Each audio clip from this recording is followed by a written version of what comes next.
This kidney condition in babies is very dangerous. So hydronephrosis simply means holdup of urine in the kidney. So the cause of this hydronephrosis is either because of reflux, where the urine is coming back from the bladder into the kidney, or due to obstruction, meaning there's a blockage somewhere along the track between the kidney and the bladder. The commonest cause of hydronephrosis that I encounter is something called pelvic-ureteric junction obstruction, whereby the pelvis, which is the funnel that drains the kidney down to the ureter, which is a small tube, between that junction, there is an obstruction. That is often identified antenatally before the child is born, while the child is still in the uterus of the mother. And when the child is born, we do some scans to look for the condition and if there's progressive worsening of the condition.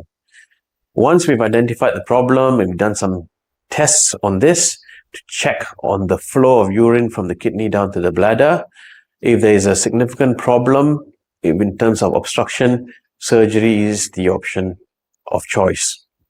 This is because if there is an obstruction to the kidney, there will be progressive damage to the kidney cells.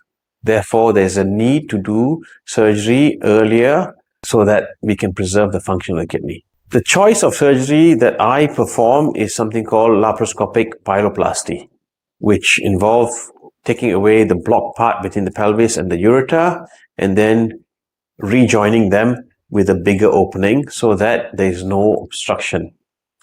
This is done as a procedure which takes about 2 hours in surgery, and they go back within 2 days. The recovery is so much faster with laparoscopic surgery compared to the open surgery, because the open surgery involves a reasonable cut on the back of the child and involves cutting of the muscle. Therefore, the pain is so much more significant compared to the laparoscopic technique.